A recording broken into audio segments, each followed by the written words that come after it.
Hinesville Part 2. Cooper easily found the crime scene. It wasn't hard to see the police lights in the dark. He parked his truck at the edge of the emergency vehicles, grabbed his bag of gear, and stepped out into a small puddle from the early evening rain. Even though it stopped raining, that second phone call took longer than expected, and Vivian had been here for a half hour already. He ran down the street to get to the crime scene tape. The police lights flashing gave the feeling of a strobe light to the area. He reached back and grabbed his flashlight out of the pack. He knew he would be needing it soon, and couldn't imagine they brought the floodlights out here. "Hey, co-op." Officer Eugene Black wrote his name down on the crime scene log and held the tape for him. "Hey, Gene." Cooper jogged into the scene and asked, "What do you have here?" "Davy, Danny's trainee, is waiting for you at the second line of tape. He has all of the info." Cooper came to the second row of tape, where Officer Davy Banks was waiting to fill him in on the scene. "What you got?" Cooper ducked under the tape. "Dispatch sent a couple of units here on a possible domestic. Me and Danny got here first and found the Vic. Livor mortis had already started, so we knew he was 10 to 7 when we got here. We called EMS anyway, and they called Gail, with the coroner's office. She's with Viv in the backyard along with the body," Davy replied, following Cooper toward the house. "Thanks, Davy. I'll get with you if I need anything else," Cooper told him as they reached the house. The neighborhood was middle-class, working families in an established area, but most of the houses had been there since the 60s or 70s. The house within the crime scene had a great look about the front. It appeared to have been updated in recent years, had a well-manicured lawn, and was very picturesque. There was definitely curb appeal. Cooper hurried through the fence gate, on his way to the back of the house. He noted there was a 6-foot wooden privacy fence, but he would bet nosy neighbors could see what they wanted. He turned the corner of the house and saw Vivian on the patio, squatting over the body with gloves on. She was wearing a certain pair of jeans he thought she looked good in. Cooper pulled on his latex gloves and stepped over to the scene. "Viv, what do we have?" He focused on the body of a middle-aged man sprawled out on the patio. The body stared up from the edge of the concrete slab of a patio, partially on the grass. The roof above part of the slab also looked new and expensive. "Peter Smith, 54, what appears to be a gunshot wound to the neck, and when we turned the body over, we found another one in the back," Vivian explained, furrowing her brow as she studied the body and the area surrounding it. She couldn't quite figure this one out. The scene just didn't make sense to her. It almost seemed as if his heart slowed before he was killed, which, unless he was sleeping on his patio, didn't explain why there was so little blood or lack of a struggle. Vivian couldn't see any defensive wounds either, and the patio furniture was still in its place. "What do you think?" Cooper squatted down, surveying the scene with her. She stood up, stepped over, and perched near the head of the man. "You see the pool of blood? How it's big, but not huge." Cooper nodded as he inspected the space. He looked down at the body, and it didn't seem like any homicide he had ever worked or studied.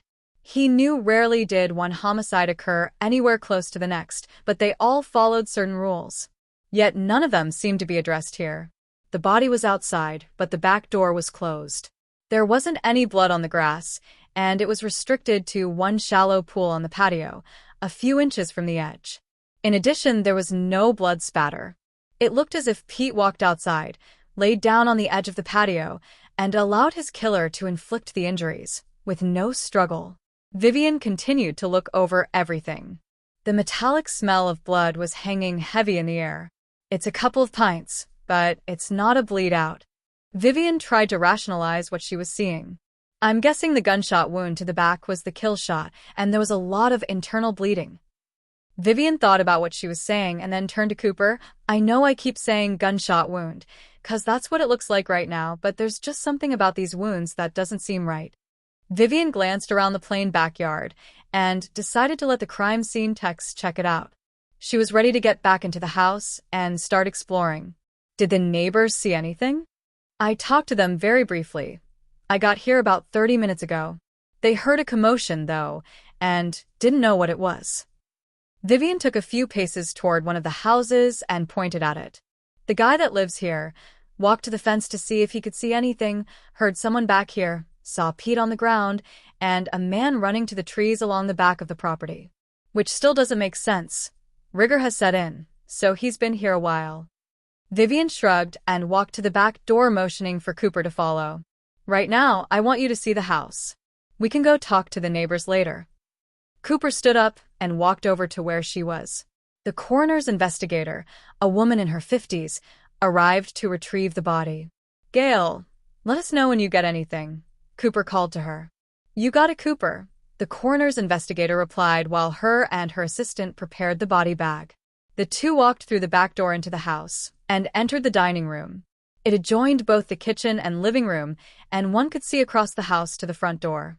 What they could see of the house appeared as if it hadn't seen any decorating since it had been built. The olive green carpet, early 80s drapes, dark wood paneling, and 70s-style heavy wood furniture left a lot to be desired. It was a complete contrast to the newly redone exterior. All you could see is open drawers and papers thrown around the room. It appeared as if someone grabbed handfuls of paper and just randomly tossed them about the area. The difference between the outside and the inside is incredible. Vivian glanced around at the mess on top of the mess. Now, I don't think Pete here is going to have his home photographed for Home and Garden magazine anytime soon, but I don't think he usually had every paper out and tossed all around the room either. Vivian took a few paces into the house and turned fully to Cooper. That outside door was locked when officers arrived. Vivian let that sink in for a moment. We couldn't find any blood in the house, so the current collective thought is he was killed on the patio. But this mess isn't a struggle. There wasn't a fight in here. They both looked around at the strewn papers, but lamps and end tables were untouched. Some even had a coating of undisturbed dust on them. Vivian let her confusion show on her face, and the thoughtful look returned. With one eyebrow slightly raised, she asked Cooper, "Did he help the killer toss the house? Why would Pete help him search for whatever he was looking for? And he is the resident according to his license and the online property tax records." She glanced around again, shaking her head. It doesn't make any sense. Cooper observed the surroundings, understanding her point. Maybe he killed him, came back in, and then ran? Not according to the neighbor. True, Cooper conceded. He looked around and knew they would come back to this, but he wanted to get deeper into the house. Come on. Vivian waved for him to follow and proceeded down a hallway toward the bedrooms.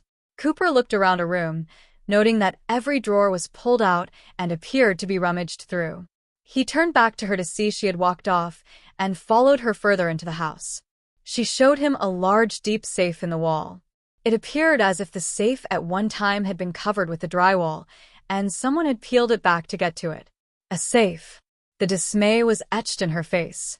Looking at the inside of the house and the lifestyle Pete had, this doesn't make sense to me, especially since the safe is like super heavy duty and bolted to the floor. Vivian pulled on the open door to the safe and revealed what was left of its contents. The remainder of the papers within the safe seemed personal. Letters, deeds, titles to vehicles, birth certificates, but none of it seemed to warrant a safe of this magnitude or secrecy. Cooper understood her point. It seemed ridiculous, or Pete was living a double life. Someone may have gotten out what they wanted, 'cause there's nothing particularly important in it, Vivian remarked as the two stood in the room, staring at the safe. Just then, Cooper and Vivian heard movement in the attic. They both looked up to the ceiling and drew their weapons. They stepped, quickly but quietly, out to the hallway, grabbed the lights of two crime scene techs, and motioned for them to leave. Vivian called over two patrol officers, indicated to them they needed to be quiet, and pointed to the attic. Cooper pulled down the attic access, and Vivian started up the ladder. She pointed her weapon and flashlight in the direction of the noise as she reached the attic, and easily spotted a man, hiding in an area near the edge of the space.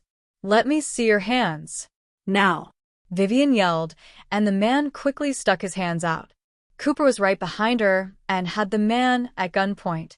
"I got him." Vivian holstered her weapon and stepped over to the man, who started to crawl out of a crevasse along the eaves of the roof. Vivian grabbed his arm and pulled him out, having to carefully step on the beams in the attic so she didn't fall through the drywall on the ceiling. She pulled one hand behind his back and cuffed it when he started to fight. Cooper holstered his weapon and went to help Vivian. She almost had him under control when they heard the creaking. All three of them stopped moving, but it was to no avail. The next thing Vivian and Cooper knew, they plummeted the 10 feet to the floor below. Cooper was able to land on his feet as dust and debris littered the room. Had the suspect not landed on Vivian's leg, she may have been able to hold her footing. Despite the fall, she was still holding the one cuff that she was able to get on in the attic. She quickly used the man's disorientation to get his free arm in the other. The suspect looked around, still stunned by the ordeal. Shit. That fucking hurt. Only now did he realize his hands were cuffed behind him. Hey, how did you get me cuffed? Shut up. Cooper bellowed as one of the uniformed officers pulled the suspect out of the rubble. They checked him for weapons and took him away. You alright? Cooper looked over at Vivian, a searing pain in his arm. I think I twisted my ankle.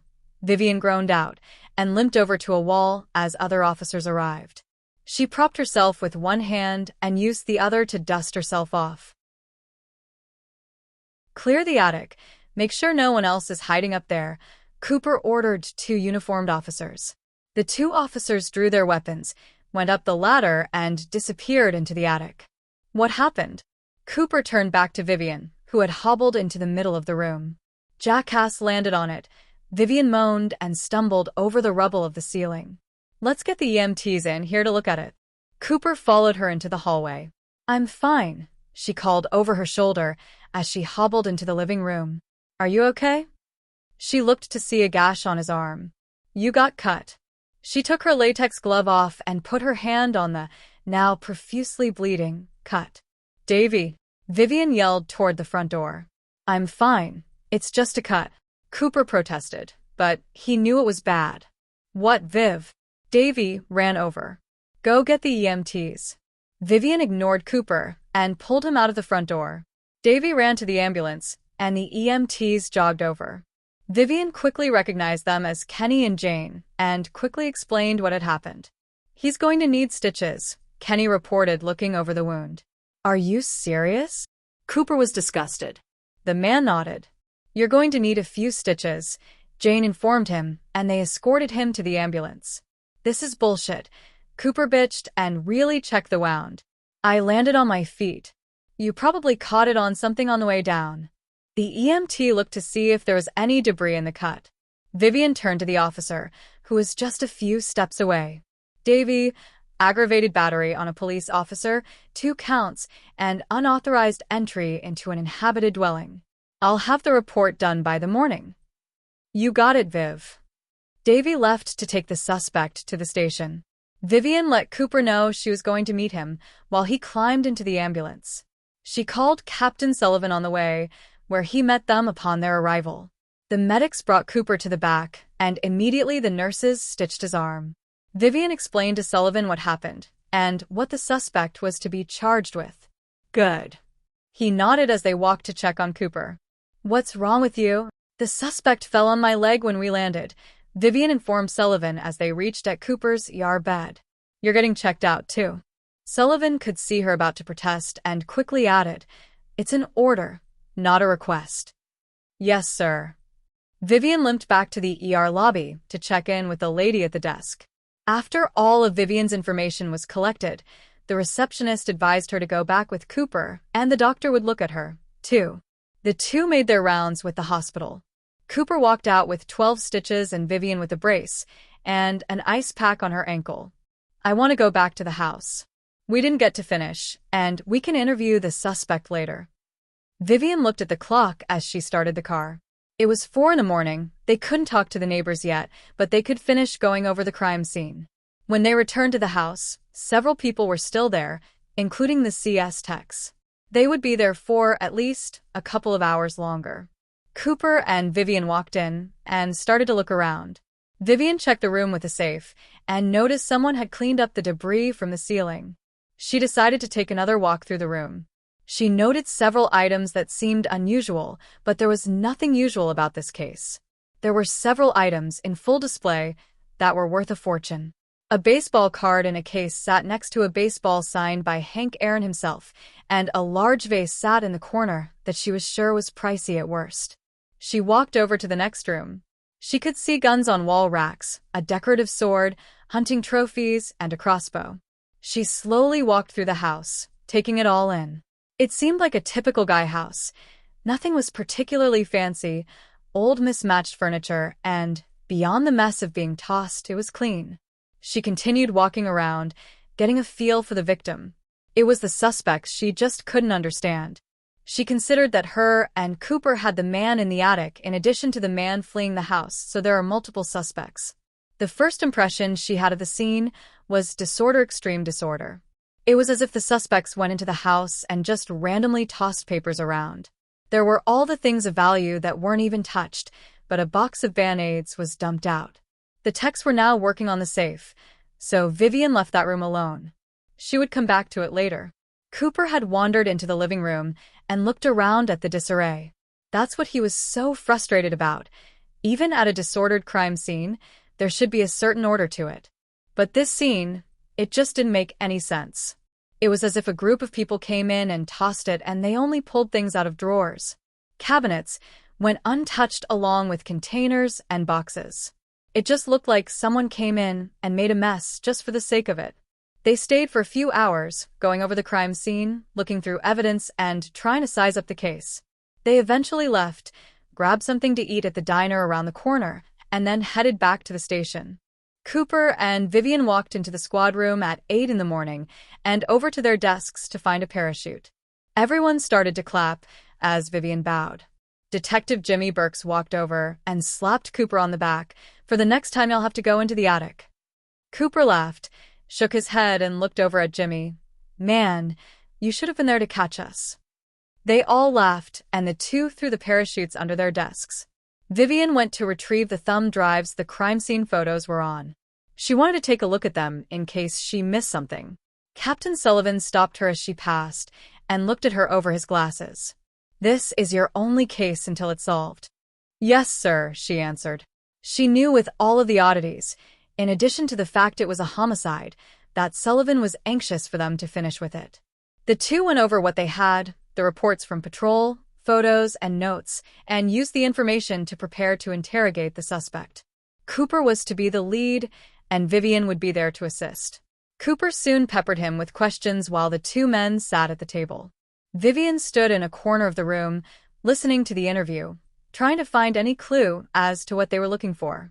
Vivian, at one point, wished she had taken the interview. It seemed Cooper was giving the suspect some softball questions. Vivian examined the suspect as she watched the questioning. He looked like he was in his mid to late 30s and didn't seem to have a worry in the world. He had an arrogant grin on his face as he looked at Cooper, seeming to Vivian that he knew a lot more about what was going on than any of them understood. His jeans and black t-shirt accompanied a chain that ran from his belt loop to his wallet. Vivian thought, with the heavy steel-toed boots and the scruffy beard, she could see him easily slip onto a Harley and ride off. "You guys have no fucking idea," the man spoke with a smirk as he fiddled with his handcuffs. Cooper looked down at his notes and seemed to hesitate. "What's that supposed to mean?" Vivian questioned him from the corner, a little impatient from the lack of sleep. "Look, man, I'm not telling you shit, so you can skewer yourself, like Todd, and go to hell." The suspect spoke with all of the confidence in the world. "I want a lawyer." Cooper saw that look on Vivian's face. He concluded the interview and called over an officer to have the suspect brought back to the jail. He didn't even have to ask what she wanted to do. "Come on, I'm driving." The two were soon knee-deep again in the rubbish of Pete's house. Why did he call him Todd? Cooper thought out loud as they both rehashed the interrogation in their heads. Why did he say go skewer yourself? Vivian's confusion was present on her face. Did he stab him?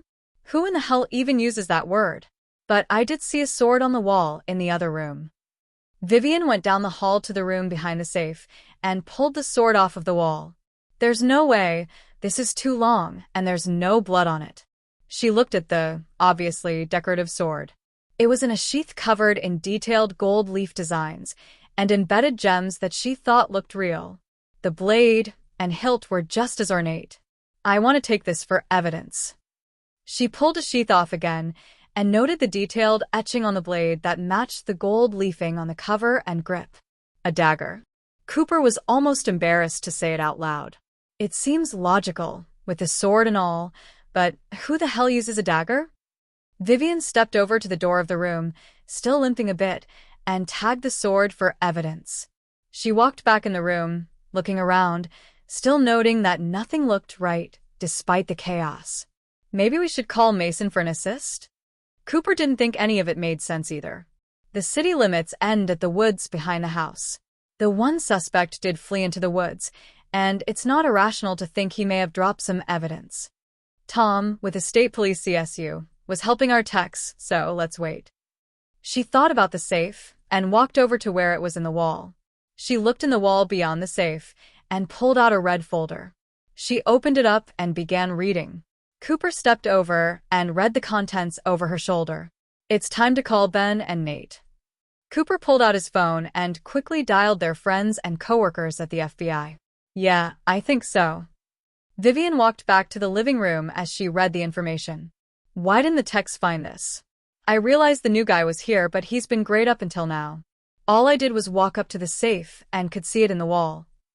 Cooper shrugged. We can take it up with them later. Cooper waited for Ben to answer the phone. Ben, we need y'all at one of our crime scenes. What do you have? Ben knew it had to be something crappy for Cooper and Vivian to call. We will not discuss this over the phone. Just trust me, you need to come here. Cooper grumbled and looked over at Vivian in the living room as she continued reading.